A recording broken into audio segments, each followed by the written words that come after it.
ಶ್ರೀ ಗುರು ಬಸವಲಿಂಗಾಯ ನಮಃ. ಅಷ್ಟಾಂಗ ಯೋಗವದುಗಳು ಕಷ್ಟವೆಂದು ಇಷ್ಟಲಿಂಗವನ್ನು ಸೃಷ್ಟಿಸಿ ನಮ್ಮ ನಿಮ್ಮೆಲ್ಲರಿಗೆ ಕೊಟ್ಟಂತಹ ಶ್ರೇಷ್ಠ ಶ್ರೀ ಗುರು ಬಸವನಿ ಕೃಪೆಯ ವೇದಿಕೆ ಮೇಲಿರತಕ್ಕಂತಹ ಪೂಜ್ಯರಿಗೂ ಹಾಗೂ ಹಿರಿಯರಿಗೂ ತಾಯಂದಿರಿಗೂ ಎಲ್ಲ ಶರಣೆಯರಿಗೂ ಮುದ್ದು ಮಕ್ಕಳಿಗೂ ಶರಣಾರ್ಥಿಗಳು.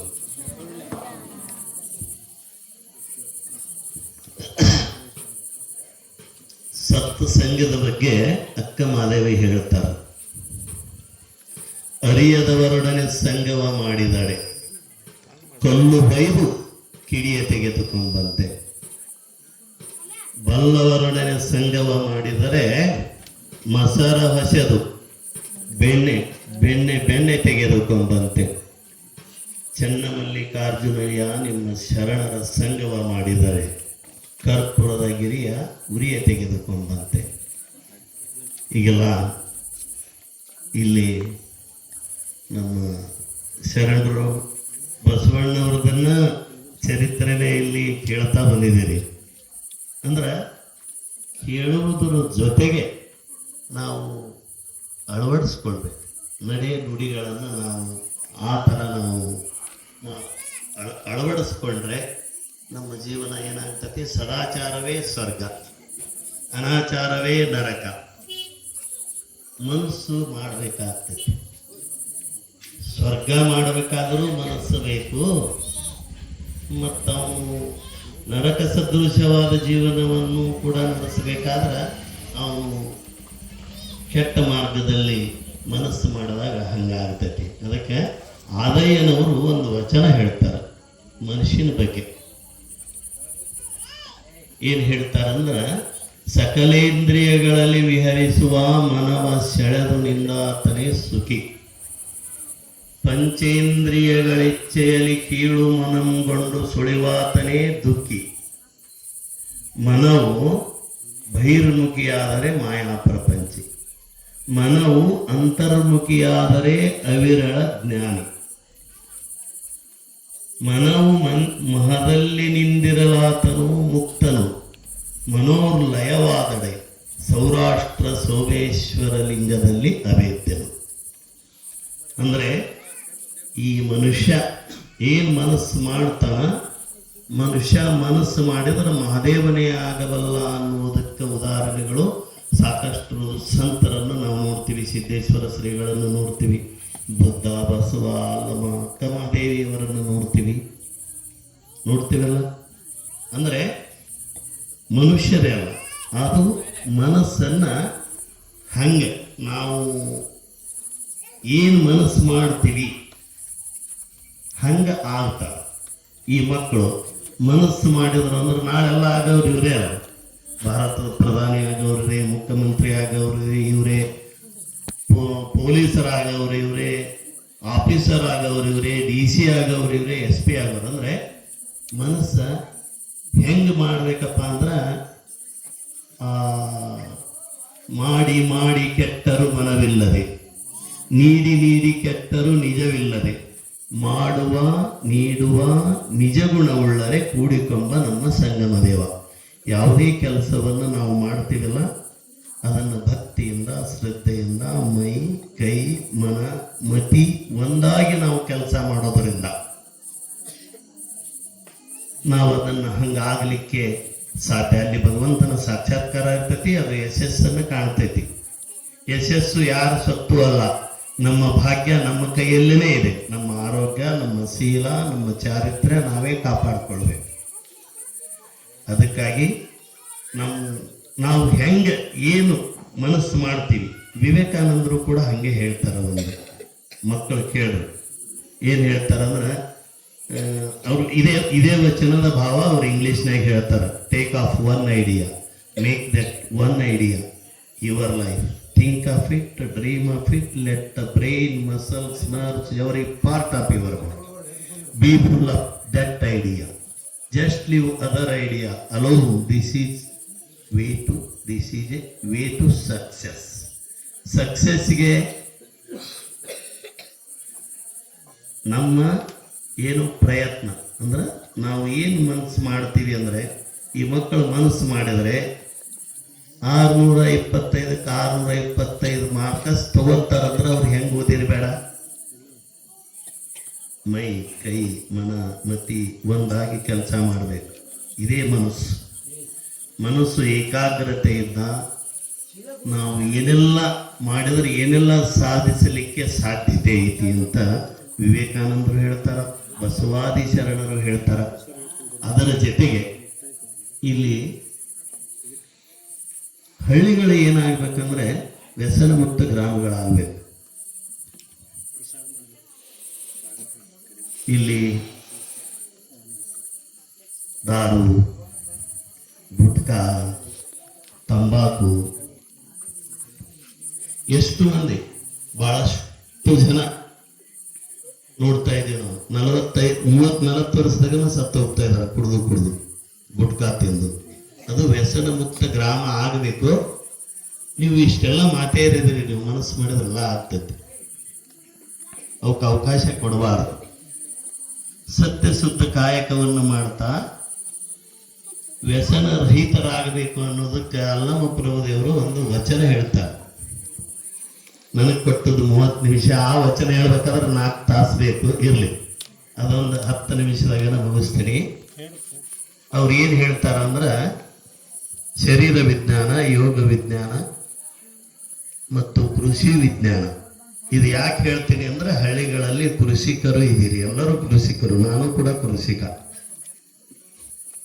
ಅಲ್ಲಮ ಪ್ರಭುದೇವರು ವಚನವನ್ನ ಅಷ್ಟು ಮುಖವಾಗಿ ಅರ್ಥೈಸಬಹುದು. ವಚನ ಏನ್ ಹೇಳ್ತಾರಪ್ಪ ಅಂದ್ರ, ತನುವ ತೋಂಟವ ಮಾಡಿ ಮನವ ಗುದ್ದಲಿ ಮಾಡಿ. ತನು ಅಂದ್ರೆ ಈ ದೇಹ. ಇದನ್ನ ಎದಕ್ಕೆ ಹೋಲಿಸಿದ್ರು? ತೋಟ, ಹೊಲ. ತನುವ ತೋಟವ ಮಾಡಿ ಮನವ ಗುದ್ದಲಿ ಮಾಡಿ ಅಗೆದು ತೆಗೆದನೆಯ ಭ್ರಾಂತಿಯ ಬೇರುಗಳನ್ನ ಸಂಸಾರ ಹೆಂಟೆಯ ಒಡೆದು. ಇಲ್ಲಿ ಯಾವ ಕಸ ಅಂದ್ರೆ, ಕಸ ಹೆಂಗ್ ತೆಗಿಬೇಕಂತಂದ್ರೆ ಮನಸ್ಸು ಅನ್ನೋದೇ ಗುದ್ಲಿ ಮಾಡಬೇಕು ಅಂತ ವ್ಯಾಸ ಮಹರ್ಷಿಗಳು ಮನಸ್ಸನ್ನು ಹೇಳ್ತಾರ. ಮೂಢ, ಚಿತ್ತ, ವಿಕ್ಷಿಪ್ತ, ಏಕಾಗ್ರ, ನಿರುದ್ಧ ಅಂತ 5 ಭಾಗ ಮಾಡ್ತಾರೆ. ಮೂಢ ಮನಸ್ಸುಗಳು, ಚಿತ್ತ ವಿಕ್ಷಿಪ್ತ ಮನಸ್ಸುಗಳು ಏನೂ ಸಾಧನೆ ಮಾಡ್ಲಿಕ್ಕೆ ಆಗೋದಿಲ್ಲ. 100ಕ್ಕೆ 100 ಮಾರ್ಕ್ಸ್ ತಗೋಬೇಕಂದ್ರೆ ಹುಡುಗ ಕೇಳೋದ್ರಾಗ ಅಷ್ಟು ಮಗ್ಗನಿರ್ಬೇಕು. ಮನಸ್ಸು ಎಲ್ಲಿರ್ಬೇಕು? ಕೇಳೋದ್ರಲ್ಲೇ ಇರಬೇಕು. ಕ್ಲಾಸ್ ರೂಮ್ನಾಗೆ ಇರಬೇಕು, ಕೇಳೋದ್ರಲ್ಲೇ ಇರಬೇಕು, ಮನೆಯಾಗಿರ್ಬಾರ್ದು. ಮನಸ್ಸು ಬೈದಾಡಬಾರ್ದು. ಅಂದ್ರ ಅವ ಮನಸ್ಸಿನ ಬಗ್ಗೆ ಎಷ್ಟು ಚೆನ್ನಾಗಿ ಹೇಳ್ತಾರ ನೋಡ್ರಿ. ಇದು ಹೆಂಗಂದ್ರ, ಇಲ್ಲಿ ಕಸ ಬೆಳೆದಾವ. ಇದು ಹೊಲ, ನಿಮ್ಮ ಕಸ ಬೆಳೆದ ಕಸ ಯಾವಿಲ್ಲಿ? ಈ ಹೊಲದಾಗ ಕಸ ಯಾವ್ಯಾವು?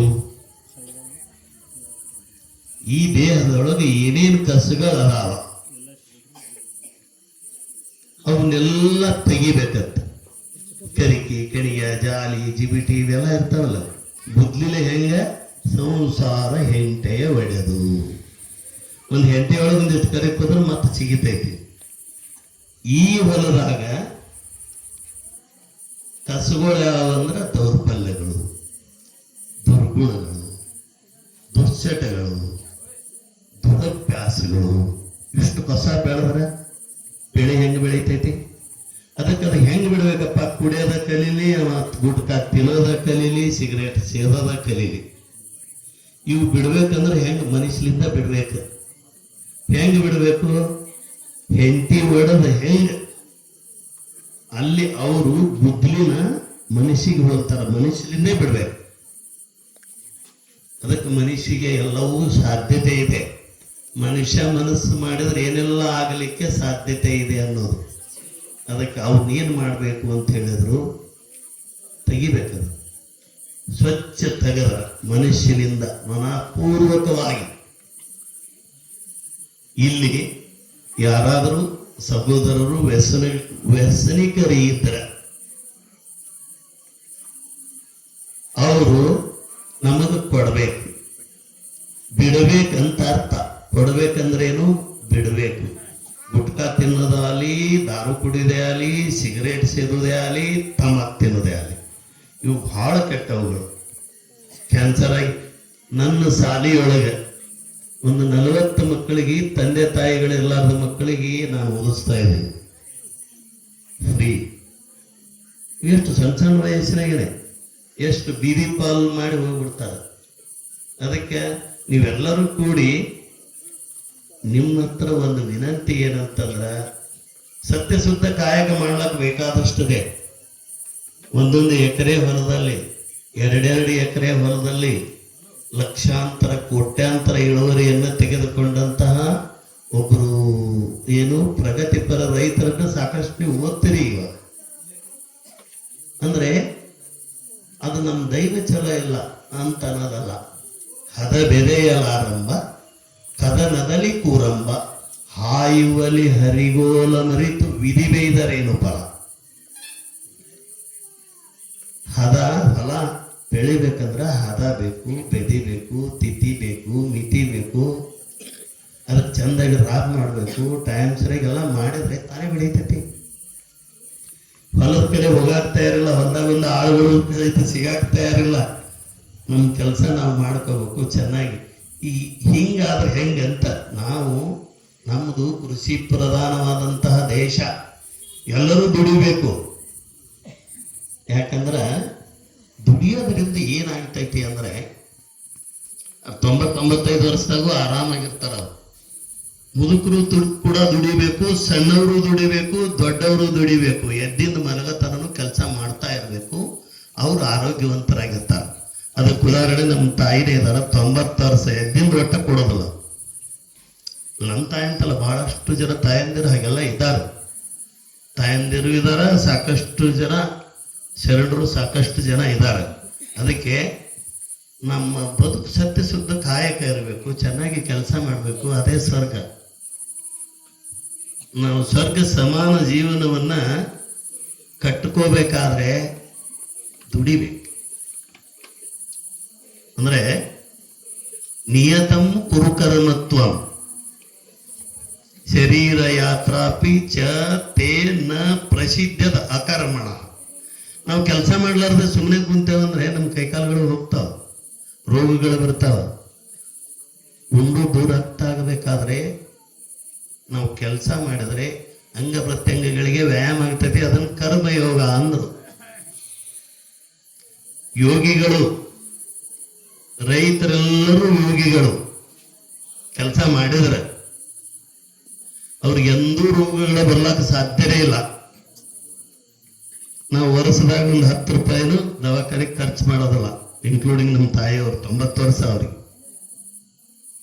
ಹಂಗಾಗ್ಬೇಕಂದ್ರೆ ಏನು, ಕೆಲಸ ಮಾಡಿದ್ರೆ ಊಟ ಮಾಡಿದ್ದು ರಕ್ತ ಆಗ್ತೈತಿ, ಅಂಗ ಪ್ರತ್ಯಂಗಗಳಿಗೆ ವ್ಯಾಯಾಮ ಆಗ್ತೈತಿ, ಉಂಡದ್ದು ಶಕ್ತಿ ಆಗ್ತೈತಿ, ರೋಗಗಳ ಪ್ರಶ್ನೆ ಬರೋದಿಲ್ಲ. ಮಕ್ಕೊಂಡು ಕೂಡಲೇ ಆರಾಮ ನಿದ್ದೆ ಹತ್ತೈತಿ. ಕೆಲಸ ಮಾಡೋ ರೈತರು ಹೆಂಡತಿ ಮೇಲೆ ಮಕ್ಕೊಂಡು ನಿದ್ದೆ ಹತ್ತೈತಿಲ್ರಿ. ಅದಕ್ಕೆ ನಮ್ಮದು ಕೃಷಿ ಪ್ರಧಾನವಾದಂತಹ ದೇಶ ಇದು. ಎಲ್ಲ ಗ್ರಾಮಗಳು ಕೃಷಿ ಹೊಲಗಳೆಲ್ಲ ಭಾಳ ಅದಾವ, ಬೆಳೆದೇ ಏನೂ ಇಲ್ಲ. ಅಂದ್ರೆ ಅದೇ ಹೇಳಿದ್ನಲ್ಲ, ಸರ್ವಜ್ಞ ಹೇಳ್ತಾನದು, ಹದ ಬೆದಿ. ಭಾಳ ಹದ ಮಾಡ್ಬೇಕಲ್ಲ, ಸುಮ್ಮನೆ ಹೆಂಗೆ ಬೆಳೀತೈತಲ್ಲ, ಗೊಬ್ಬರ ಹಾಕಬೇಕು, ಎಲ್ಲ ಮಾಡಬೇಕು. ಹದ ಬೆದೆಯಲ್ಲಿ ಆರಂಭ ಕದನದಲ್ಲಿ ಕೂರಂಭ. ಯುದ್ಧಕ್ಕೆ ಹೋಗ್ಬೇಕಾದ್ರೆ ಆಯುಧ ಮರೆತು ಹೋದ್ರೆ ಜಯ ಸಿಗ್ತೈತೆ. ಹಾಯುವಲಿ ಹರಿಗೋಲ, ಹೊಳಿ ದಾಟ್ಬೇಕಾದ್ರೆ ಹರಿಗೋಲ್ ಇದ್ರೆ ಆರಾಮ್ ದಾಟ್ತಾನ ಅಂತ. ವಿಧಿ ಬೈದರೇನು ಫಲ, ಅದನ್ನು ಬಿಟ್ಟು ವಿಧಿ. ನನ್ನ ದೈವನ ಚಲೋ ಇಲ್ಲ, ದೈವ ಹಂಗೆ ಏನೂ ಇಲ್ಲ. ಅವೆಲ್ಲ ಮೂಢನಂಬಿಕೆಗಳನ್ನು ತೆಗಿಬೇಕು. ಕಲ್ಲು ನಾಗರ ಕಂಡರೆ ಹಾಲ ನೆರೆ ಎಂಬರು, ದಿಟದ ನಾಗರ ಕಂಡರೆ ಕೊಲ್ಲೆಂಬರು, ಉಂಬ ಜಂಗಮ ಬಂದರೆ ನಡೆ ಎಂಬರು, ಉನ್ನದ ಲಿಂಗಕ್ಕೆ ಬೋನವ ಹಿಡಿಯುವರು, ಕೂಡಲ ಸಂಗನ ಶರಣರ. ಇದನ್ನು ಕಂಡ್ರೆ ಏನು ಕಲ್ಲು ತಾಗಿದ ಮಿಟ್ಟೆಯಂತ ಪರಯ್ಯ ಅಂತ ಹೇಳ್ತಾರೆ ಬಸವಣ್ಣವರು. ಅಂದ್ರೆ ಮೂಢನಂಬಿಕೆಗಳು ಎಷ್ಟು ನಮ್ಮಲ್ಲಿ ಮನೆ ಮಾಡಿದಾವೆ. ನಾವೊಂದು ಹೋದ ವರ್ಷನೇ ನಾಗರ ಪಂಚಮಿ ದಿವಸ ಒಂದು 25 ಲೀಟರ್ ಹಾಲ, ಒಂದು 50 ಡಜನ್ ಬಾಳೆಹಣ್ಣು ತಗೊಂಡು ಹೋಗಿ ಸಿವಿಲ್ ಹಾಸ್ಪಿಟಲ್ಗೆ ಹೋದ್ವಿ. ಎಕ್ಸಾಂಪಲ್ ಹೇಳ್ತೀನಿ ನೀನು. ಅಲ್ಲಿ ಸಣ್ಣ ಮಕ್ಕಳಿಗೆ ಹಾಲು ಹಣ್ಣು ಎಲ್ಲ ಕೊಟ್ಟಿವಿ. ನಮ್ಮ ಜೊತೆ ಅವರು ಮೆಡಿಕಲ್ ಆಫೀಸರ್, ಡಿಸ್ಟ್ರಿಕ್ಟ್ ಸರ್ಜನ್ 2.5 ತಾಸು ಎಲ್ಲ ಪೇಷಂಟ್ಗೆ ನಾವು ಹಾಲು ಹಣ್ಣು ಕೊಡೋ ಥರ ಇದ್ರು. ಅಂದರೆ ಅವೆಲ್ಲ ನಾವು ಕಾರ್ಯಗತಗೊಳಿಸ್ಬೇಕು. ಮೂಢನಂಬಿಕೆಗಳನ್ನು ಸ್ವಲ್ಪ ಬಿಡಬೇಕು. ಈಗೇನಿದೆ, ನಾವು ಕಲ್ಲು ಮೇಲೆ ಹಾಲು ಏನಿದ್ರೆ ಮಕ್ಕಳಿಗೆ ಕೊಟ್ರೆ ಅಲ್ಲ ಶಕ್ತಿ ಅಲ್ಲ, ಹಣ್ಣು ರೋಗಿಗಳಿಗೆ ಕೊಟ್ರೆ ಉಣವ್ರು ಬಂದ್ರೆ ನಡೆಯುತ್ತಿ. ಇವನ್ನೆಲ್ಲ ಬಿಡ್ರಿ ಅಂತ ಬಸವಣ್ಣನವರು ಹೇಳಿದರು. ಎಷ್ಟು ಬೇಡಗಳನ್ನು ಹೇಳಿದರು? ಕಳಬೇಡ, ಕೊಲ್ಲಬೇಡ, ಕೊಲೆ ಮಾಡಬೇಡ, ಕಳು ಮಾಡಬೇಡ, ಖುಷಿ ಸುಳ್ಳು ಹೇಳಬೇಡ, ಮುನಿಬೇಡ, ಸಿಟ್ಟಾಗಬೇಡ, ಕೋಪವೆಂಬುದು ಕೇಳು ಪಾಪದ ನೆಲೆಗೊಟ್ಟು ಕೂಪದಳು ನೇಣು ಹರಿದಂತೆ ಕಡುಕೋಪಿ ತಾನು ನರಕಕ್ಕೆ ಇಳಿವ ಅಂತ ಸರ್ವಜ್ಞ ಹೇಳ್ತಾನೆ. ಕೋಪಿಷ್ಟ್ರು ಎಂದೂ ಏನೂ ಸಾಧನೆ ಮಾಡೋಕ್ಕಾಗಲ್ಲ ಅವರು. ಅದಕ್ಕೆ ಕೋಪನೂ ಕೂಡ ಅದು ಕಸ. ವಚನ ಪೂರ ಹೇಳಿಲ್ಲ, ಅಲ್ಲಿಗೆ ಬರ್ತೀನಿ. ಇವು ಕೋಪ, ಸಿಟ್ಟು, ದ್ವೇಷ, ಮತ್ಸರ ಇವೇ ಎಲ್ಲ ಕಸುಗಳು ತುಂಬ್ಯವ. ನಾವು ದೊಡ್ಡವರಾಗಬೇಕಾಗಿದ್ರೆ ಏನಿಲ್ಲ ಕಸ ತೆಗೀರಿ ಮುಂದೆ ಹೇಳ್ತಾರೆ. ಏನ್ ಮಾಡಬೇಕು? ಸಂಸಾರ ಹೆಂಟೆಯ ಒಡೆದು ಬಗೆದು ಬಿತ್ತಿದೇನಯ್ಯ ಬ್ರಹ್ಮವೇದು. ಚಲೋ ಚಲೋ ಚಲೋ ಚಲೋ ಕೆಲಸ, ಚಲೋ ಚಲೋ ಗುಣಗಳನ್ನು ಮಾಡೋದು, ಇಂಥ ಸತ್ಸಂಗಗಳನ್ನು ಮಾಡೋದು, ವ್ಯಸನ ಮುಕ್ತರಾಗೋದು. ಎಲ್ಲ ಗ್ರಾಮಗಳು ವ್ಯಸನ ಮುಕ್ತ ಆಗಬೇಕು. ವ್ಯಸನ ಮುಕ್ತ ಆಗಬೇಕು. ಭೂಮಿಯಲ್ಲಿ ಸಾಕಷ್ಟು ಚೆನ್ನಾಗಿ ಬೆಳಿಬೇಕು, ದುಡಿಬೇಕು. ನಾವಲ್ಲಿ ಭೂಮಿಗೆ ಹೋಗೋದಿಲ್ಲ ಅಂತಂದ್ರೆ ನಮಗೆ ಅದು ಹೆಂಗೆ ಫಲ ಕೊಡ್ತೈತಿ? ಅದಕ್ಕೆ ಆ ಭೂಮಿಯನ್ನ ಚೆನ್ನಾಗಿ ಉಪಯೋಗ ಮಾಡ್ಕೋಬೇಕು. ನಮ್ಮ ಭೂಮಿಯಲ್ಲಿ ಏನು ಬೆಳೀತೈತಿ ಅಂದರೆ ಕೃಷಿ ಮಾಡೋರು ಕೂಡ ಅವರು ವಿಜ್ಞಾನಿಗಳೇ. ಕಲ್ತವ್ರಷ್ಟೇ ವಿಜ್ಞಾನಿಗಳಲ್ಲ, ಏನೂ ಕಲೀಲಾರ್ದವರು ಪ್ರಗತಿಪರ ರೈತರಾಗಿದ್ದಾರೆ. ನಾವು ವಾರ್ಷಿಕ ದಿನಾಚರಣೆಯನ್ನು ಮಾಡಿದೀವಿ. ಕವಿತಾ ಮಿಶ್ರಾ ಅಂತ ಒಬ್ಬರನ್ನು ಕರೆಸಿದ್ದೀವಿ ಅಲ್ಲಿ. ಅವತ್ತಿನ ದಿವಸ ನಾವು 12 ಜನ ಪ್ರಗತಿಪರ ರೈತರಿಗೆ ಕಾಯಕ ಯೋಗಿ ಪ್ರಶಸ್ತಿಯನ್ನು ಕೊಟ್ಟಿವಿ. ಅವರು ಬಂದಿದ್ರು. ಅವರು ಕೋಟಿ ಸುಮ್ 5-6 ಎಕರೆದಲ್ಲಿ. ಆ ಹೆಣ್ಮಗಳು ಇಂಜಿನಿಯರಿಂಗ್ ಗ್ರಾಜುಯೇಟ್. ಅವರು ಕೊಟ್ಟರು, ಮನೆಗೆ ಕೊಟ್ಟರು, ಗಂಡನ ಮಾಡಿ ಕೊಟ್ಟರು. ನೌಕರಿ ಗೊತ್ತಾಕಿಗೆ ಇಂಜಿನಿಯರಿಂಗ್ ಕಲ್ತಿದ್ಲು. ನೌಕರಿಗೆ ಹೋಗ್ಬೇಕಂತಕಿ ಅವರು ಹೋಗ್ಬೇಕಂತ ಈಕಿಗೆ ಇಚ್ಛೆ. ಅವ್ರ ಗಂಡನ ಮನೆಯವರು ಏನ್ ತೋರಿಸ್ತೀಯ ನೀ ಇಲ್ಲೇ ತೋರಿಸು, ಏನ್ ತೋರಿಸೋದಿದ್ರು. ಏನಲ್ಲಿ ನೀರಿಲ್ಲ, ಏನಿಲ್ಲ. ಒಂದು ಬೋರ್ ಹೊಡೆಸ್ತಾಳ, ಒಂದು 2 ಇಂಚ್ ನೀರು ಸಿಗ್ತೈತಿ, 1.5 ಇಂಚ್ 2 ಇಂಚ್. ಅದರಲ್ಲಿ ಎಷ್ಟು ಸಾಧನೆ ಮಾಡಿದ ಹೆಣ್ಮಗಳು ಅಂದರೆ ಯಾರೂ ಮಾಡಲಿಕ್ಕೆ ಸಾಧ್ಯ ಇಲ್ಲ, ಅಷ್ಟು ಮಾಡಿದಾಳೆ ಹೆಣ್ಮಗಳು. ಅವರನ್ನು ನಾವು ಚೀಫ್ ಗೆಸ್ಟ್ ಆಗಿ ಕರೆಸಿದ್ದೀವಿ. ಅಂದರೆ ಕೋಟಿ ಸಾಗುವಳಿಯಿಂದ ಬರ್ತೈತಿ. ಕುರಿ ಕಾಯ್ತಾಳ ಹೆಣ್ಮಗಳು, ದನಗಳು ಕಟ್ಟಾಳ, ಗೋಶಾಲೆ ಮಾಡಿದಾಳ, ಜೇನು ಸಾಕಾಣಿಕೆ ಮಾಡಿದಾಳ, ಕುರಿ ಸಾಕಾಣಿಕೆ ಮಾಡಿದಾಳ.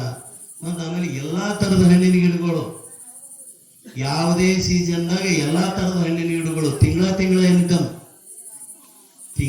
ತಿಂಗಳಿಗೆ ನಮಗೆ ಇನ್ಕಮ್ ಬರುವಂಗ. ಅದು 1.5 ಇಂಚ್ 2 ಇಂಚ್ ನೀರಿನಲ್ಲಿ 6-7 ಎಕರೆ. ಬಹಳಷ್ಟು. ಅವರು ಸೈಂಟಿಸ್ಟ್ ಅಂತ. ಅಂದ್ರೆ ಪ್ರಾಕ್ಟಿಕಲ್ ಆಗಿ ನಾವು ಮಾಡೋದ್ರಿಂದ ನಾವೇನೆಲ್ಲ ಮಾಡಕ್ ಸಾಧ್ಯತೆ ಐತಿ. ಯಾವುದೇ ಮಾರ್ಗನೇ ಇರಲಿ. ಅಕ್ಕ ಮಹಾದೇವಿ ವೀರ ವೈರಾಗ್ಯಣಿ ಆಧ್ಯಾತ್ಮ ಸಾಧನೆಯನ್ನು ಮಾಡಿ ಅಷ್ಟೇ ಎತ್ತರಕ್ಕೆ ಏರಿದರು. ಹೇಮರೆಡ್ಡಿ ಮಲ್ಲಮ್ಮ ಸಂಸಾರದೊಳಗಿದ್ದುಕೊಂಡು ಸಾಧ್ಯತೆ ಇದೆ. ಅದೇ ಕಾಯಕ ಬಂದವರಿಗೆ ಒಂದಿಷ್ಟು ಪ್ರಸಾದ ದಾಸೋಹ ಏನ್ ಕೊಡೋದಂದ್ರೆ ಎಲ್ಲ ಕೊಟ್ಟು ಬಿಡೋದು. ಸೊಡರೆನ್ನಿ ತೀರಿದರೆ ಕೊಡನೆತ್ತಿ ಹೊಯ್ವರೆ ಕೊಡಬೇಡ ದಾನವನು ಇಲ್ಲವೆನಬೇಡ ಅಂತ ಸರ್ವಜ್ಞ ಹೇಳ್ತಾನ. ನಾವೆಲ್ಲ ಕೊಟ್ಟು ಬಿಡೋದಲ್ಲ. ಸೊಡರೆಣ್ಣೆ ಅಂದ್ರೆ ಈಗೊಂದು ದೀಪ ಇರ್ತೈತಿ, ತೀರ್ಥಂದ್ರೆ ಏನ್ ಮಾಡ್ತೀರಿ? ಕೊಡ ಎತ್ಸಿರುತ್ತೀವಿ ಇಲ್ಲ, ಒಂದಿಷ್ಟು ನಮಗೆಷ್ಟು ನಮ್ಮಲ್ಲಿ ಇದ್ದದ್ರ ಸ್ವಲ್ಪ ಕೊಡನೆತ್ತಿ ಹೊಯ್ವರೆ. ಅದಕ್ಕೆ ಈಗ ನಾವು ಇದೇ ಬಸವಣ್ಣನವರು ಕಾಯಕ ದಾಸೋಹವನ್ನು ನಾವೇನು ಸತ್ಯ ಶುದ್ಧ ಕಾಯಕ ಮಾಡಬೇಕು. ಬೇರೆದವ್ರಿಗೆ ಮೋಸ ಮಾಡಲಾರ್ದಂಥದ್ದು, ಬೇರೆದವರಿಗೆ ತೊಂದರೆ ಆಗಿರ್ತಕ್ಕಂಥದ್ದು. ನಾನು ಒಂದು ಯಾರಾದರೂ ಕಿರಾಣಿ ಅಂಗಡಿಯವರು ಯಾರಾದರೂ ಇಟ್ಟಿದ್ರೆ ಅಲ್ಲಿ ಗುಟ್ಕಾ ತಂಬಾಕು ಬಿಟ್ಟು ಏನು ಇವು ದಾರು ಪಾಕೆಟ್ಗಳು ಅಂಗಡಿಗಳ ಸಹಿತ ಸಿಗ್ತಾವ. ಅದನ್ನು ನೀವು ವಿರೋಧ ಮಾಡ್ಬೇಕ. ಊರಾಗ ಒಂದು 50% ಹೆಣ್ಮಕ್ಳು ಇದ್ದೀರಿ, ನೀವು ಮನೆ ಹೆಣ್ಮಕ್ಳು ಎಷ್ಟಿರ್ತಾರ, ಹೆಣ್ಮಕ್ಳು ಇದ್ದೀರಿ ಇಲ್ಲ. ನೀವೆಲ್ಲರೂ ಮನಸ್ಸು ಮಾಡ್ಬೇಕು, ಅವನ್ನೆಲ್ಲ ತೆಗೆದು ಹಾಕಿಸ್ಬೇಕು. ಈಗ ನಮ್ದು ಏನಾಗಿದೆ ಅಂದ್ರೆ ನಮ್ಮ ಮನೆ ಕಸ ಯಾರು ಹೊಡಿತಾರ? ಮತ್ತು ನಾವೇ ಹೊಡ್ಕೋಬೇಕಿಲ್ರಿ, ಯಾರು ಬಂದು ಹೊಡಿತಾರ? ಈಗ ಏನಾಗಿದೆ ಅಂದ್ರೆ ಏನು ಭಾರತ ಸರ್ಕಾರ ಮಾಡಬೇಕು, ಕರ್ನಾಟಕ ಸರ್ಕಾರ ಮಾಡಬೇಕು, ಹೆಂಗಾಗದ? ನಮ್ಮ ಮನೆ ನಾವೇ ಸ್ವಚ್ಛ ಇಟ್ಕೋಬೇಕು, ನಮ್ಮ ಕಸ ನಾವೇ ಹುಡ್ಕೋಬೇಕ, ನಮ್ಮ ಊರನ್ನ ನಾವೇ ಸುಧಾರಣೆ ಮಾಡಬೇಕು. ಇಷ್ಟೆಲ್ಲ ಹಿರಿಯರದಿರಿ, ಮಕ್ಕಳನ್ನ ಸನ್ಮಾರ್ಗದಲ್ಲಿ ನಡೆಸಬೇಕು, ಒಳ್ಳೆಯ ವಿದ್ಯಾವಂತರನ್ನಾಗಿ ಬೆಳೆಸಬೇಕು. ಸದಾಚಾರಿಗಳಾದ್ರೆ ಸಾಕು. ಅವನೇನು ಇಂಜಿನಿಯರಿಂಗ್ ಡಾಕ್ಟ್ರಿಕೆ ಮಾಡಿ ಏನಲ್ಲಿ ಕುಡಿದು ಗಟ್ಟರದಾಗ ಬಿದ್ದರೆ ತಗೊಂಡು ಏನು ಮಾಡೋದು? ಅದು ಸದಾಚಾರ ಅಲ್ಲ. ಏನು ಕಲೀಲಿ, ಏನು ಕಲಿತಾರ ಕಲೀಲಿ, ಆದ್ರೆ ಸದಾಚಾರ ಅನ್ನೋದು ಮುಖ್ಯ. ಸದಾಚಾರವೇ ಸ್ವರ್ಗ, ಅನಾಚಾರವೇ ನರಕ. ನರಕ ಸ್ವರ್ಗಗಳು ಎಲ್ಲಿ ಇಲ್ಲ, ಮತ್ತು ಅಲ್ಲಿ ಇಲ್ಲಿ ಅಂತ ನಾವು ತಿಳ್ಕೋಬಾರ್ದು. ನಮಗೆ ನರಕ ಅಂತಂದ್ರೆ ನಮಗೆ ಅಂಥ ತೊಂದರೆಗಳ ಬರ್ತಾವ. ನಾವು ಕೆಟ್ಟ ನಡೆ ನಮ್ಮದಿದ್ರೆ ನುಡಿಯಲರಿಯದೆ ನಡಿಯಲರಿಯದೆ ಲಿಂಗವ ಪೂಜಿಸಿ ಫಲವೇನು. ನುಡಿ ಚಲೋ ಇರಬೇಕು, ಮಾತು ಚಲೋ ಇರ್ಬೇಕಲ್ಲ. ಮಾತಿ ನಿಮ್ಮನೆಗೆ ನುಡಿಯು ಮಾತಿ ನಿಮ್ಮ ಹಾಗೆ ಕೊಲೆ. ಮಾತಿ ನಿಮ್ ಸರ್ವ ಸಂಪದವು ಲೋಕಕ್ಕೆ ಮಾತೆ ಮಾಣಿಕವು ಸರ್ವಜ್ಞ. ನೋಡ್ರಿ, ಇವರು 12ನೇ ಶತಮಾನದ ನಂತರ ಬಂದಂತಹವರು ಸರ್ವಜ್ಞನವರು ಎಷ್ಟು ಚೆನ್ನಾಗಿ ಹೇಳ್ತಾರೆ. ಮಾತಂದ್ರೆ ಏನದು? ಅದು ಎಲ್ಲಾನೇ ಇದೆ ಅದರೊಳಗೆ. ಒಬ್ಬ ಹೋದ್ರೆ ಜಗಳ ತೆಗೆದೇ ಬರ್ತಾನೆ, ಜಗಳ ತಕ್ಕೊಂಡೇ ಬರ್ತಾನೆ, ಹೊಡೆದಾಟ ಮಾಡೇ ಬರ್ತಾನೆ. ಒಬ್ಬ ಹೋದ್ರೆ ಒಬ್ಬ ಮಾತಾಡಿದ್ರೆ ಎಲ್ಲರೂ ನಗ್ತಾರೆ, ಒಬ್ಬ ಮಾತಾಡಿದ್ರೆ ಎಲ್ಲರೂ ಸಂತೋಷ ಪಡ್ತಾರೆ. ಹಂಗ ಮಾತಿನಿಂದನೂ ಎಲ್ಲವೂ ಜಗತ್ತನ್ನೇ ಗೆದ್ದಂಥವ್ರದಾರ. ಮಾತು ನಡೆ ನುಡಿಗಳು ಚೆನ್ನಾಗಿರ್ಬೇಕನ್ನೋದೇ ಬಸವಣ್ಣನವರು, ಬಸವಾದಿ ಶರಣರು ಎಲ್ಲರೂ ಹೇಳಿದರು, ಅಲ್ಲಮರು ಹೇಳಿದರು. ಎಲ್ಲಿಗೆ ಬಂದಿವಲ್ಲ, ಬಗೆದು ಬಿತ್ತಿದ್ದೇನೆಯ್ಯ ಬ್ರಹ್ಮವೇದ. ಚಲೋ ಬೆಳೆ ಬಿತ್ತಿದ್ರೆ ಬೆಳಿತೈತಿ. ಕಸಾನೆ ಬೆಳೆಸಿ ಫಲ ಬೆಳೆ ಅಂದ್ರೆ ಹೆಂಗೆ ಬೆಳಿತೈತಿ? ಅದಕ್ಕೆ ನಾವೆಲ್ಲರೂ ನಮ್ಮಲ್ಲಿ ನಮ್ಮ ಮನಸ್ಸಿನಲ್ಲಿ ಇರ್ತಕ್ಕಂತಹ ಕಸಗಳನ್ನು ತೆಗಿಬೇಕು, ನಮ್ಮ ಮನಸ್ಸು ಚಲೋ ಇಟ್ಕೋಬೇಕು, ಸದಾಚಾರಿಗಳಾಗಬೇಕು. ಊರು ತಾನೇ ಚೆನ್ನಾಗಿರ್ತೈತಿ, ಸ್ವರ್ಗ ಆಗ್ತೈತಿ. ಎಷ್ಟೋ ಊರುಗಳು ಹಂಗೆ ಮಾಡಿದವ್ರದಾರ. ಮತ್ತು ನಮ್ಮ ಪವಾಡಪ್ಪನವರೆಲ್ಲದಾರ ನೋಡ್ರಿ, ಎಷ್ಟು ಚೆನ್ನಾಗಿ ಅವರು ಬಸವ ಧರ್ಮ ಅಂದ್ರೆ ಬಸವ ಧರ್ಮ. ನಿಮ್ಮಲ್ಲಿನೂ ಒಂದು ಬಸವಣ್ಣವರು ನಿಮಗೆಲ್ಲ ಸ್ವಾತಂತ್ರ್ಯ ಕೊಟ್ಟವ್ರು ಅವಾಗ. ಈಗ ಯಾರು ಈಗಲ್ಲ, ಮೊದಲೇ ಅವಾಗೇ ಕೊಟ್ಟರು. ಎಲ್ಲರನ್ನು ಕನ್ಯಂಗಿಯರನ್ನ ಪುಣ್ಯಂಗಿನಿಯರನ್ನಾಗಿ ಮಾಡಿದರು. ವೇಶ್ಯರನ್ನು ಕರೆದು ಅವರಿಗೆಲ್ಲ ಇದು ಮಾಡಿ, ಅವರಿಗೆ ಲಿಂಗ ದೀಕ್ಷೆ ಮಾಡಿ, ಅವರು ಸೂಳೆ ಸಂಕವೇ ವಚನಗಳನ್ನು ಬರೀತಾಳೆ, ಅಂಥ ವಚನಗಳನ್ನು. ಅದಕ್ಕೆ ಎಲ್ಲರೂ ನಿಮ್ಮನ್ನು ಸ್ವಾತಂತ್ರ್ಯ ಕೊಟ್ಟವರು ಬಸವಣ್ಣನವರು, ಬಿದ್ದವ್ರನ್ನ ಎಬ್ಬಿಸಿದವರು ಬಸವಣ್ಣನವರು. ಎಲ್ಲಾ ಜಾತಿಯವರನ್ನ ಹಿಂದುಳಿದ ಜಾತಿಗಳಿಗೆ ಎಲ್ಲ ಲಿಂಗದ ಶಿಕ್ಷೆಯನ್ನು ಕೊಟ್ಟರು. ಅವರೆಲ್ಲರೂ ಲಿಂಗಾಯತರನ್ನಾಗಿ ಮಾಡಿದವರು. ಅದಕ್ಕೆ ನಮ್ದು ಜಾತ್ಯತೀತ ಧರ್ಮ ಇದು. ಅದಕ್ಕೆ ಎಲ್ಲರೂ ಲಿಂಗಾಯತರನ್ನು ಮಾಡಿದವರು ಅವರು. ನಾನು ಯುರೋಪ್ ಪ್ರವಾಸ ಹೋಗಿದ್ವಿ, ಲಂಡನ್ ಥೇಮ್ಸ್ ನದಿ ದಂಡೆ ಮೇಲೆ ಬಸವಣ್ಣನ ಪುತ್ಥಳಿ. ಈಗೆಲ್ಲ ಬಸವಣ್ಣನವರ ವಚನಗಳು 33 ಭಾಷೆಗಳಲ್ಲಿ ಭಾಷಾಂತರ ಆಗಿದಾವೆ. ಎಷ್ಟು ನಮ್ಮ ಧರ್ಮದಕ್ಕಿಂತ ಎಷ್ಟು ಚೆನ್ನಾಗಿದೆ. ಇದು ಬಸವ ಧರ್ಮ ವಿಶ್ವ ಧರ್ಮ ಜಾಗತಿಕ ಮಟ್ಟದಲ್ಲಿ ಬೆಳೀತೈತೆ. ನೀವು ಬಸವನ ಬಾಗೇವಾಡಿ ತಾಲೂಕು ನೋಡಿ, ಬಸವನ ಬಾಗೇವಾಡಿ ತಾಲೂಕು ಅಂದ್ರೆ ನೀವೆಲ್ಲರೂ ಲಿಂಗ ಕಟ್ಟಬೇಕು. ಎಲ್ಲರೂ ಲಿಂಗಾಯತರು, ಆ ಜಾತಿ ಈ ಜಾತಿ ಅಲ್ಲ, ಎಲ್ಲಾ ಜಾತಿಯವರಿಗೂ ಬಸವಣ್ಣನವರು. ಮಾದಾರ ಚೆನ್ನಯ್ಯ, ಡೋಹಾರ ಕಕ್ಕಯ್ಯ, ಮಡಿವಾಳ ಮಾಚಯ್ಯ, ಎಲ್ಲ ಜಾತಿಯವರಿಗೂ ಏನು ಮಾಡಿದರು ಅವಾಗ ಬಸವಣ್ಣವರು. ಅವರು ಬ್ರಾಹ್ಮಣ ರೊಟ್ಟಿ ಒಳಗೆ ಹುಟ್ಟಿದವರು. ವೈದಿಕ ಧರ್ಮ ಎಷ್ಟು ಕೆಟ್ಟ ಮನುಷ್ಯರ ಥರ ಅಲ್ಲ, ಅವು ಪ್ರಾಣಿಗಳಿಗಿಂತಲೂ ಕಡಿ ನೋಡಿಸ್ಕೊತಿದ್ರು. ಇದು ಧರ್ಮ ಅಲ್ಲ ಅಂದ್ರು ಅವರು. ಅಂದು ಇಷ್ಟಲಿಂಗವನ್ನು ಸಂಶೋಧನೆ ಮಾಡಿದರು. ಜಗದಗಲ ಮುಗಿಲಗಲ ಮಿಗೆಯಗಲ ನಿಮ್ಮಗಲ ಪಾತಾಳದಿಂದ ತತ್ತ ನಿಮ್ಮ ಶ್ರೀಚರಣ, ಆಕಾಶದಿಂದ ತತ್ತ ಸಿಂಹ ಶ್ರೀ ಮುಕುಟ, ಅಗಮ್ಯ ಅಗೋಚರ ಅಪ್ರತಿಮ ಲಿಂಗವೇ ಎನ್ನ ಕರಸ್ಥಳಕ್ಕೆ ಬಂದು ಸುಳುಕಾದಿನಯ್ಯ. ಲಿಂಗ ಇದು ವಿಶ್ವರೂಪ. ಮತ್ತು ಅದನ್ನ ನೀವು ಲಿಂಗ ಪೂಜೆಯನ್ನ ಮಾಡಿದರೆ ನಿಮ್ಮ ಇಷ್ಟಾರ್ಥಗಳು ಸಿದ್ಧಿಯಾಗ್ತಾವ. ಇಷ್ಟಲಿಂಗವನ್ನ ಪೂಜೆ ಮಾಡ್ರಿ. ಇಷ್ಟಲಿಂಗವನ್ನ ನೀವು ಮಕ್ಕಳು ಕಟ್ಕೋಬೇಕು. ಕೇಳಕತ್ತಿರಿಲ್ಲ? ಲಿಂಗು ಇಷ್ಟಲಿಂಗು ಎಲ್ಲರಿಗೂ ಇಲ್ಲಿ ಪವಾಡಪ್ಪಣ ಎಲ್ಲಿದ್ದಾರೆ?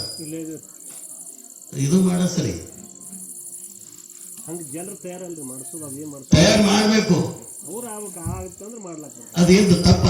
ಇಷ್ಟಲಿಂಗ ನೋಡ್ರಿ, ಇಷ್ಟಲಿಂಗ ನೀವು ಧಾರಣೆ ಮಾಡೋದ್ರಿಂದ, ಇಷ್ಟಲಿಂಗವನ್ನು ಕಟ್ಕೊಳ್ಳೋದ್ರಿಂದ ಮನಸ್ಸು ಏಕಾಗ್ರ ಆಗ್ತತಿ, ಇಷ್ಟಾರ್ಥಗಳು ಸಿದ್ಧಿ ಆಗ್ತಾವ.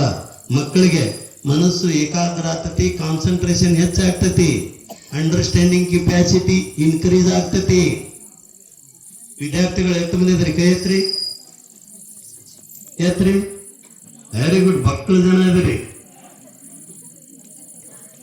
ನಿಮ್ಗೆ ಇಷ್ಟಲಿಂಗ ಧಾರಣೆಯನ್ನ ಮಾಡ್ಲಾಕ ನಾನೊಬ್ಬರು ಗುರುಗಳು ಕೈ ಬಿಡ್ರಿ. ಇಷ್ಟಲಿಂಗ ನೀವು ಪೂಜೆ ಮಾಡೋದ್ರಿಂದ ಅಂದ್ರೆ ಅದು ಸೈಂಟಿಫಿಕ್. ಅದು ಕಪ್ಪು ಏನಿದೆಯಲ್ಲ, ಕಾರ್ಬನ್, ಅದು ಕೆಟ್ಟದ್ದನ್ನ ಹೀರ್ಕೊಳ್ತೈತಿ.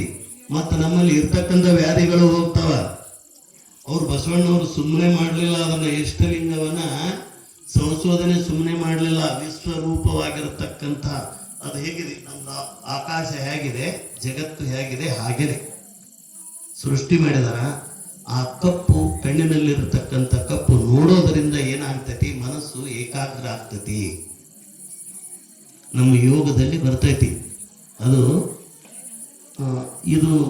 ಇದು ಲಿಂಗವನ್ನು ನಿರೀಕ್ಷಣೆ ಮಾಡೋದು ಒಂದು. ನೀವು ಮೊದಲ ಜ್ಯೋತಿ ತ್ರಾಟಕ ಅಂತ ಮಾಡ್ತಾರ. ಜ್ಯೋತಿ ತ್ರಾಟಕವನ್ನು ಮಾಡೋದ್ರಿಂದ ಎಲ್ಲಾ ವ್ಯಾಧಿಗಳು ಹೋಗ್ತಾವ. ಅಂದ್ರೆ ಈಗ ನೀವು ದೀಪ ಇಡ್ತಿರ್ತೀರಿ, ದೀಪಕ್ಕೆ ಏಕಾಗ್ರ ದೃಷ್ಟಿಯಿಂದ ಕಣ್ಣ ಬೆಳಕಿಸದೆ ನೋಡೋದು. ಅದಕ್ಕೆ ಏನಂತಾರ? ತ್ರಾಟಕ ಅಂತಾರ. ಅದೇ ಲಿಂಗ ತ್ರಾಟಕ. ಅದು ಸೂರ್ಯನನ್ನು ನೋಡ್ರಿ. ನಾನು ಯೋಗ ಬಹಳ ಮಂದಿ ಕಲಿಸ್ತೀನಿ. ಬಹಳ ವ್ಯಾಧಿಗಳಿದ್ದವರು ಕೂಡ ಬರೇ ಸೂರ್ಯನ ನೋಡಿದ್ರೆ ನಿಮ್ಗೆಲ್ಲ. ಸೂರ್ಯ ಅಂದ್ರೆ ಏನು? ಸನ್. No health. ಸೂರ್ಯ ಇರಲಿಲ್ಲ ಅಂದ್ರೆ ಜಗತ್ತೇ ಇಲ್ಲ. ನೀವು ಸೂರ್ಯನನ್ನು ಮತ್ತೆ ಉರಿ ಬಿಸಿಲು ನೋಡಬಾರ್ದು. ಉದಯ ಸೂರ್ಯನನ್ನ, ಮುಳುಗುವ ಸೂರ್ಯನನ್ನ ನೋಡ್ರಿ. ಅಥವಾ ಚಂದ್ರನನ್ನು ಕೂಡ ನೋಡಿದ್ರು ಕೂಡ ಏನಾಗ್ತತಿ? ನಮ್ಮ ವ್ಯಾಧಿಗಳು ಹೋಗ್ತಾವ. ವ್ಯಾಧಿಗಳು ಇದ್ದವರೇ ನೀವು ಪ್ರಾಕ್ಟೀಸ್ ಮಾಡಿ ನೋಡ್ರಿ. ನಾವು ಎಕ್ಸ್ಪೆರಿಮೆಂಟ್ ಮಾಡಿದೀವಿ, ಮಾಡಿ ಕಡಿಮೆಯಾಗಿದ್ದನ್ನು ನಾವು ತಿಳ್ಕೊಂಡಿದ್ದೀವಿ. ನಿಮ್ಮಲ್ಲಿ ಶಾಲೆ ಅದ? ಇಲ್ಲಿ ಎಲ್ಲಿ ತರ ಇದೆ? 7th ಸೆವೆಂತ್ ಇದೆ. ಒಮ್ಮೆ ಯೋಗ ಶಿಬಿರ ಮಾಡಿಸೋಣ. ನಮ್ಮ ಕೈಯಾಗ ಯೋಗ ಕಲ್ತವ್ರು 4-5 ಲಕ್ಷ ರೂಪಾಯಿ ಪಗಾರ ತಗೋತಾರ. ಚೀನಾಗದಾಗದಾರ, ಹಾಂಗ್ಕಾಂಗ್ದಾಗದಾರ, ಆಸ್ಟ್ರೇಲಿಯಾದಾಗದಾರ. ತಿಂಗಳಿಗೆ, ವರ್ಷಕ್ಕಲ್ಲ, ಬರೇ ಯೋಗ. ನಮ್ಮಲ್ಲಿ ಭಾಳ ಇದು ಮಾಡಿದಾರ. ಮತ್ತು ಆಮೇಲೆ ಇನ್ನೊಂದು ಹೇಳ್ತೀನಿ ನಿಮಗೆ, ವಚನ ಒಂದು 2 ನಿಮಿಷದಾಗ ಮುಗಿಸ್ತೇನೆ. ಟೈಮ್ ಆಯ್ತು ಮುಗಿಸ್ಲೇನು? ಅದಕ್ಕೆ ವಚನ ಎಲ್ಲಿಗೆ ಬಂತು ಅಂತಂದ್ರ, ಬಗೆದು ಬಿತ್ತಿದ್ದೇನೆಯ ಬರದ್ ಮೊಗವಿದವ ಅಖಂಡ ಮಂಡಲವೆಂಬ ಭಾವಿ. ಭಾವಿ ಅಂದ್ರೆ ವ್ಯಸನಗಳಂದ್ರೆ ಎಲ್ಲ ಭಾವಿಗಳಿದ್ದಂಗೆ, ಅದ್ರಾಗೆಲ್ಲ ಬೀಳ್ತಾರ ಮಂದಿ. ಪವನವೆಂಬ ರಾಟ ಪ್ರಾಣಾಯಾಮ. ನೀವು ಪ್ರಾಣಾಯಾಮ ಏನ್ ಮಾಡೋದು ಬೇಡ, ಕೆಲಸ ಮಾಡ್ರಿ, ಎಲ್ಲ ಪ್ರಾಣಾಯಾಮ ಆಗ್ತತಿ, ಆಸನಗಳು ಆಗ್ತಾವ. ನಾವು ಬಗ್ಗೆ ಕಸ ಹುಡುಕ್ತೀವಿ, ಕಸ ತೆಗಿತೀವಿ. ಕುಂತು ಕಸ ತೆಗೆದವ್ರಿಗೆ ಏನೂ ಜಡ್ಡಿರೋದಲ್ಲ. ಹೊಟ್ಟೆನಲ್ಲಿ ಹೊಟ್ಟೆಗೆ ವ್ಯಾಯಾಮ ಆಗ್ತತಿ. ಹೊಟ್ಟೆನೊಳಗೆ ಎಷ್ಟು ಆರ್ಗನ್ಸ್ ಅದಾವ, ಸಣ್ಣ ಕರಳು, ದೊಡ್ಡ ಕರಳು, ಮೊಲಾಶಯ, ಯಕೃತ್ತು, ಪ್ಲೀಹ. ಹೆಣ್ಮಕ್ಳಿಗೆ ವೀರಾಶಯ, ಹೆಣ್ಮಕ್ಳಿಗೆ ಅಂಡಾಶಯ, ಮೂತ್ರಾಶಯ, ಎಷ್ಟು ಇವು ಎಲ್ಲ ಕ್ರಿಯಾಶೀಲ ಆಗ್ತಾವ. ಅದಕ್ಕೆ ಕೆಲಸ ಇರಲಾರ್ದವ್ರು ಪ್ರಾಣಾಯಾಮ. ನೀವು ಕೆಲಸ ಮಾಡೋದ್ರಿಂದ ಆಟೋಮೆಟಿಕ್ ಬ್ರೀತಿಂಗ್, ನಾವು ಆಕ್ಸಿಜನ್ ಇಂಟೇಕ್ 3 ಇಂಟೇಕ್ ತಗೋತೀವಿ ಅಲ್ಲ. ನೀವು ಸುಮ್ಮನೆ ಕುಂತು ನೋಡ್ರಿ, ಒಂದು ಸ್ವಲ್ಪ ಆ ಕಡೆ ಈ ಕಡೆ ತಿರುಗಾಡ್ರಿ, ಕೆಲಸ ಮಾಡ್ರಿ, ಆಕ್ಸಿಜನ್ ನಾವು ದೀರ್ಘವಾಗಿ ತಗೋತೀವಿ. ದೀರ್ಘವಾಗಿ ತಗೊಂಡೇವಂದ್ರೆ ನಮ್ಮ ರಕ್ತ ಶುದ್ಧಿ ಆಗ್ತೈತಿ. ಅಂದ್ರೆ ನಮ್ಮಲ್ಲಿ ಲಂಗ್ಸಿಗೆ ನಾವು ಏನು ಆಕ್ಸಿಜನ್ ತಗೋತೀವಿ ಹೋಗ್ತೈತಿ, ಅದು ಹಾರ್ಟಿಗೆ ಪಂಪ್ ಮಾಡ್ತೈತಿ. ಅಶುದ್ಧ ರಕ್ತ ಹಾರ್ಟಿಗೆ ಬಂದು ಶುದ್ಧ ಆಗಿ ಹೋಗ್ತೈತಿ. ಇಷ್ಟೇ, ಇದೇ ಸೈನ್ಸ್. ಪ್ರಾಣಾಯಾಮ ಮಾಡೋದ್ರಿಂದ ರಕ್ತ ಶುದ್ಧಿ ಆಗ್ತೈತಿ, ಕೆಲಸ ಮಾಡೋದ್ರಿಂದ ರಕ್ತ ಶುದ್ಧಿ ಆಗ್ತೈತಿ. ರಕ್ತ ಶುದ್ಧಿ ಆಯ್ತಂದ್ರೆ ಮತ್ತೆ ರೋಗಗಳೆಲ್ಲಿ ಬರ್ತಾವ. ಅವ್ರಿಗೆ ಏನ್ ರೋಗಗಳು ಬರ್ಬೇಕಾಗಿದ್ರೆ ಅವ್ರಿಗೆ ಏನಾದ್ರೂ ವ್ಯಸನಗಳಿರ್ಬೇಕು. ಅನ್ನಪಾನಾದಿಗಳು, ಅಸಂಯಮಿತ, ಅನಿಯಮಿತ, ಅಪರಿಮಿತ ಅನ್ನಪಾನಾದಿಗಳು. ಒಬ್ರಿಗೆ ಏನು ಚಟ ಇರುವುದಿಲ್ಲ, ಇಷ್ಟು ಕೊರತಿರ್ತಾವ. ಸಾದಾ ಇರ್ಬೇಕು, ತಾಜಾ ಇರ್ಬೇಕು, ಸ್ವಲ್ಪ ಹಿತಬು ಮಿತಬು ಋತುಬು. ನಾವು ಬಹಳಷ್ಟು ಕಡಿಮೆ ತಿನ್ಬೇಕು, ಹೆಚ್ಚು ಕೆಲಸ ಮಾಡ್ಬೇಕು. ವಯಸ್ಸಾದ ನಂತರ ರಾತ್ರಿ ಊಟ ಬಿಟ್ಟೇ ಬಿಡ್ಬೇಕು. ಯಾಕಂದ್ರೆ ಸಣ್ಣ ಮಕ್ಕಳಿಗೆ ಬೆಳೆಯುವ ವಯಸ್ಸಿರ್ತೈತಿ, ಅವ್ರಿಗೆ ಅವಶ್ಯಕತೆ ಇರ್ತೈತಿ. ದೈಹಿಕವಾಗಿ ಯಾರು ಕೆಲಸ ಮಾಡ್ತಾರ, ಹಸುವಾದವರು ಅಷ್ಟು ಮಾಡಬೇಕು, ವಯಸ್ಸಾದವರು ಬಹಳ ಕಡಿಮೆ ಊಟ ಮಾಡಬೇಕು. ಅಂದ್ರೆ ನಾವು ಜಾಸ್ತಿ ಊಟ ಮಾಡೋದ್ರಿಂದ ನಮ್ಮ ತೂಕ ಜಾಸ್ತಿ ಆಗ್ತೈತಿ. ತೂಕ ಜಾಸ್ತಿ ಆಗೋದ್ರಿಂದ ನಮ್ಮ ಮೊಳಕಾಲ ಮೇಲೆ ಭಾರ ಹೆಚ್ಚು ಬೀಳ್ತೈತಿ, ಸೊಂಟದ ಮೇಲೆ ಬೀಳ್ತೈತಿ, ಹಾರ್ಟ್ ಮೇಲೆ ಬೀಳ್ತೈತಿ. ಇದೆಲ್ಲ ಸೈನ್ಸ್, ವಿಜ್ಞಾನ. ಪವನವೆಂಬ ರಾಟ ಇರ್ಲಿ. ಪ್ರಾಣಾಯಾಮದ ಬಗ್ಗೆ ಹೋದ್ರೆ ಮತ್ತೆ ಭಾಳ ದಿವಸಬೇಕಾಗ್ತೈತಿ, ಬೇಡ. ಅಂದ್ರೆ ಪ್ರಾಣಾಯಾಮ ಮಾಡೋದ್ರಿಂದ ಏನಾಗ್ತೈತೆ ಅಂದ್ರೆ ನಮ್ಮಲ್ಲಿ ಎಲ್ಲ ನಾಡಿಗಳು ಶುದ್ಧಿ ಆಗ್ತಾವೆ. ನಮ್ಮ ನಾಡಿಗಳೆಷ್ಟು? ಅಸಂಖ್ಯ ನಾಡಿಗಳು. ತಲೆ ಕೂದಲುಗಳೆಷ್ಟು? ಅಸಂಖ್ಯ, ಇನ್ಫಿನಿಟಿ. ಆಕಾಶದೊಳಗೆ ಚುಕ್ಕಿಗಳೆಷ್ಟು? ಇದು ಹಂಗೆ. ಯತಃ ಬ್ರಹ್ಮಾಂಡ ತತಃ ಪಿಂಡಾಂಡ. ಅಷ್ಟು ನಾಡಿಗಳು ನಮ್ಮಲ್ಲಿ ಅದಾವ. ಅಸಂಖ್ಯ ನಾಡಿಗಳಲ್ಲಿ 3 ಮುಖ್ಯ ನಾಡಿಗಳು ಬರ್ತಾವ. 3 ಮುಖ್ಯ ನಾಡಿಗಳು ಯಾವ ಅಂತಂತಂದ್ರೆ ಸೂರ್ಯನಾಡಿ, ಚಂದ್ರನಾಡಿ, ಸುಷುಮ್ನ ನಾಡಿ. ನಾವು ಪ್ರಾಣಾಯಾಮ ಮಾಡೋದ್ರಿಂದ ಸೂರ್ಯನಾಡಿ ಮತ್ತು ಚಂದ್ರನಾಡಿಗಳ ಮಂತ್ರದಿಂದ ಸುಷುಮ್ನ ನಾಡಿ ಜಾಗೃತ ಆಗ್ತೈತಿ. ಜಾಗೃತ ಆಗೋದ್ರಿಂದ ಏನಾಗ್ತೈತಿ, ಅಲ್ಲಿ ಬಹಳ ಜ್ಞಾನ, ನಾಲೆಜ್. ಮೋದಿ ಯೋಗ ಮಾಡ್ತಾನ, ಅದಕ್ಕಾಗಿ ವಿಶ್ವ ಮಟ್ಟದೊಳಗೆ ಏನಾದ್ರೂ ಕೇಳಿದ್ರೆ ಕರೆಕ್ಟ್ ಮಾತಾಡ್ತಾನ. ಪರಮಾಣು ಪರಮ ಮಹತ್ವಾಂತೋಷ. ಮಹರ್ಷಿ ಪತಂಜಲರ ಸೂತ್ರ. ಪರಮಾಣು ಪರಮ ಮಹತ್ವಾಂತೋಷ. ಪರಮಾಣು ಅಂದ್ರೆ smallest of the small, infinity small. ಅತಿ ಸೂಕ್ಷ್ಮಾತಿ ಸೂಕ್ಷ್ಮ ವಿಶ್ವ ಮಟ್ಟದೊಳಗೆ ಸೂಕ್ಷ್ಮಾತಿ ಸೂಕ್ಷ್ಮ ವಿಷಯಗಳ ಬಗ್ಗೆ ಅವನು ಕರೆಕ್ಟ್ ಮಾತಾಡ್ತಾನಂದ್ರೆ ಅವನಿಗೆ ಏನಾದ್ರೂ ಬೆಳಕ. ತತಕ್ಷೀಯತೆ ಪ್ರಕಾಶಾವರಣಂ. ಅದಕ್ಕೆ ಕೆಲಸ ಮಾಡೋದ್ರಿಂದಲೂ ಭಕ್ತಿ ಶ್ರದ್ಧೆ ಇಂದ ಕೆಲಸ ಮಾಡೋದ್ರಿಂದ ನೀವು ಪ್ರಾಣಾಯಾಮ ಮಾಡೋದಷ್ಟೇ ಲಾಭ ನಮಗಾಗ್ತದೆ. ಪ್ರತಿಯೊಬ್ಬರಿಗೆ ಆಗ್ತದೆ. ಯಾರು ಮಾಡ್ತಾರ ಅವರಿಗೆ. ಕ್ರಿಯಾಯುಕ್ತಸ್ಯ ಸಿದ್ಧಿಶ್ಯಾತ್ ಕ್ರಿಯೆ ಇವ ಕಾರಣಂ ಸಿದ್ಧೆ ಅಕ್ರಿಯೇಶ ಕಥಂಬವೆ. ನಾನು ಹೇಳಿದೆ, ಹೇಳೋನು ಮಾಡಲಿಲ್ಲ, ಕೇಳೋರು ಮಾಡಲಿಲ್ಲ, ಅದೇನಾಗ್ತತಿ? ಕತೆ ಆಗ್ತೈತಿ. ಯುಕ್ತವಾದ ಕ್ರಿಯೆ ಇರಬೇಕು. ಇದು ಅಂದ್ರೆ ಅವರು ಪ್ರಾಣಾಯಾಮ ಆದ ನಂತರ ಮುಂದೆ ಬಸವಗಳ ಇವರು ಹಸಗೆಡಿಸಿಹರೆಂದು. ಐವರು ಅಂದ್ರೆ ಇವು ಪಂಚೇಂದ್ರಿಯಗಳಿಗೆ ಹೋಲಿಸ್ತಾವೆ. ಹಸಗೆಡಿಸಿಹರೆಂದು ಸಮತೆ ಸೈರಣೆಯನೆಂಬ ಬೇಲಿಯನಿಕ್ಕಿ ಯಾವಾಗಲೂ ತೋಂಟದಲ್ಲಿ ಜಾಗರವಿದ್ದು ಸಸಿ ಸಲುಹಿದೆನು ಕಾಣ ಗುಹೇಶ್ವರ. ಅಂದ್ರೆ ಆದಾಯದವರು ಹೇಳಿದ್ರಲ್ಲ, ನಮ್ಮ ಇಂದ್ರಿಯಗಳನ್ನ ನಮ್ಮ ಮನಸ್ಸಿನ ಹತೋಟಿಯೊಳಗೆ ಇಟ್ಕೋಬೇಕು. ಕೆಟ್ಟ ಚಟಗಳನ್ನು ಬಿಡಬೇಕು, ಕೆಟ್ಟ ಗುಣಗಳನ್ನು ಬಿಡಬೇಕು. ಏನೇನೇನು ತಿಂತೀವಿ, ಏನ್ ತಿನ್ನಬಾರ್ದು ಅದೆಲ್ಲ ತಿಂತೀವಿ, ಏನ್ ಕುಡಿಬಾರ್ದೆಲ್ಲ ತಿಂತೀವಿ. ಅದಕ್ಕೆ ಆ ಥರ ಇದ್ರೆ ಅದು ಕೈಲಾಸ. ಕೈಲಾಸ ಅಂದ್ರೆ ಎಲ್ಲಿ ಬೇರೆ ಇಲ್ಲ, ಮತ್ತೆ ಅಲ್ಲಿ ಇಲ್ಲಿ ಎಲ್ಲರ ತಿಳ್ಕೊಬೇಡ್ರಿ. ಮತ್ತೆ ಇದೇನು ಬರ್ತೀನಿ ನಾನು, ನಿಮ್ಮನ್ನೆಲ್ಲ ಲಿಂಗ ಕಟ್ಟಿಸಿ ಲಿಂಗದಾಗಣೆ ಮಾಡಿಸಿ. ಮುಂದಿನ ಶರಣರು ಅವ್ರು ಅಗದಿ ಕರೆಕ್ಟ್ ಅದಾರ. ಬೆಳಗಾವಿ ಜಿಲ್ಲಾದಾಗ ಅರ್ಧ ಜಿಲ್ಲಾ ಕೃಷಿಯಾರಿ ಆರು ಮಡಪತಿ ನೋಡ್ರಿ. ಅದ್ಭುತ ಶರಣರು ಬರ್ತಾರೆ ಮುಂದೆ. ಅವಾಗ ನೀವು ಬರಕತ್ತಿ ನಾನು ಬರ್ತೇನೆ ಅಂತ ಈಗ ಎಲ್ಲರಿಗೂ ಲಿಂಗ ದೀಕ್ಷೆ ಕೊಡಿಸ್ರಿ. ಮತ್ತ ಆ ಜಾತಿ ಈ ಜಾತಿ ಅನ್ಬೇಡ್ರಿ, ಎಲ್ಲರಿಗೆ ಲಿಂಗ ಎಲ್ಲರಿಗಿಲ್ಲ, ದೇವ್ರು ಅವ್ರು ಬೇಕಂದ್ರೆ ಬೇಡ ಅಲ್ಲ, ಎಲ್ಲರಿಗೂ ಕೊಡೋಕ್ ಪ್ರಯತ್ನ ಮಾಡ್ರಿ. ಅದಕ್ಕೆ ಬಸವಣ್ಣವರು ಬಹಳ ಅದ್ಭುತ. ಅವ್ರ ಬಗ್ಗೆ ಮಾತಾಡ್ಬೇಕಂದ್ರ ತಿಂಗಳಗಟ್ಲೆ ಹಚ್ಚಿರ ಅವರೆಲ್ಲ ಮಾತಾಡ್ತಾರ, ಹೇಳ್ತಾರ. ಕೇಳ್ರಿ ನೀವು. ಹಿಂಗೆ ಒಂದು ದೊಡ್ಡ ಶರಣರಾಗ್ರಿ ಮತ್ತು ಸಾತ್ವಿಕರಾಗ್ರಿ. ಇದೆಲ್ಲ ಶರಣ ಸಂಕುಳ ಆಗಬೇಕು. ಊರು ಬಹಳ ಚೆನ್ನಾಗಿರ್ಬೇಕು, ವ್ಯಸನ ಮುಕ್ತ ಗ್ರಾಮ ಆಗ್ಬೇಕು. ನಾವು ಸಪೋರ್ಟ್ ಮಾಡ್ತೀವಿ. ಮತ್ತು ಆಮೇಲೆ ಇಲ್ಲಿ ಒಂದು ಜಾಗತಿಕ ಲಿಂಗಾಯತ ಮಹಾಸಭೆದ ಒಂದು ಗ್ರಾಮ ಘಟಕ ಮಾಡ್ರಿ. ಹಿರಿಯರು ಯಾರ್ಯಾರಿದ್ದೀರಿ? ಇದಾದ್ಮೇಲೆ ಇದು ಮುಗಿದ ನಂತರ ಮಾತಾಡ ಊರಾಗ ಒಂದು ಒಳ್ಳೆ ಸಂಘಟನೆ ಮಾಡ್ರಿ. ಅದು ಇದು ಇಂಥವೆಲ್ಲ ಏನೇನೋ ಮೆಂಬರ್ ಆಗಿ ಏನೇನೋ ಮಾಡ್ತೀರಿ. ಇಲ್ಲಿ ಒಂದು ಜಾಗತಿಕ ಲಿಂಗಾಯತ ಸಭಾ ಅಂತ ಇದನ್ನು ಮಾಡಿದವರು ಜಾಗತಿಕ ಮಟ್ಟದ ವ್ಯಕ್ತಿ. ಜಾಮದಾರ್ ಅಂತ ಗೊತ್ತಾ ನಿಮಗೆ? ಜಾಮದಾರ್ ಅವ್ರ ಫೋಟೋ ಜಗಲಿ ಮೇಲೆ ಪೂಜೆ ಮಾಡ್ತಾರೆ. ಮುಳುಗಡೆ ಸಂತ್ರಸ್ತರಿಗೆ ಬದುಕಿಗೆ ಬೆಳಕಾದವರು ಅವರು. ಬಾಗಲಕೋಟೆ ಕಟ್ಟಿದವರು ಅವರು, ಕೂಡಲ ಸಂಗಮ ಕಟ್ಟಿದವರು ಅವರು, ಬಸವ ಕಲ್ಯಾಣ ಕಟ್ಟಿದವರು ಅವರು. ಬಹಳ ಅದ್ಭುತ ವ್ಯಕ್ತಿ. ಒಬ್ಬ IAS ಆಫೀಸರ್ ಆಗಿ ಬಹಳ ಅದ್ಭುತ ಸಾಧನೆಯನ್ನು ಮಾಡಿದರು. ಅವರು ಇದು ಜಾಗತಿಕ ಮಟ್ಟದಲ್ಲಿ ಬೆಳೆಸಬೇಕು ಅಂತ ಹೇಳಿ ಇದನ್ನೆಲ್ಲ ಇದು ಮಾಡಿದರು. ಮತ್ತು IAS ಆಫೀಸರ್ ಅಂದ್ರೆ ಈಗ ಅವ್ರು ಒಂದು ಪೈಸೆ ದುಡ್ಡು ತಗೊಳ್ಳಾರ್ದ ನೌಕರಿ ಮಾಡಿದ್ರು.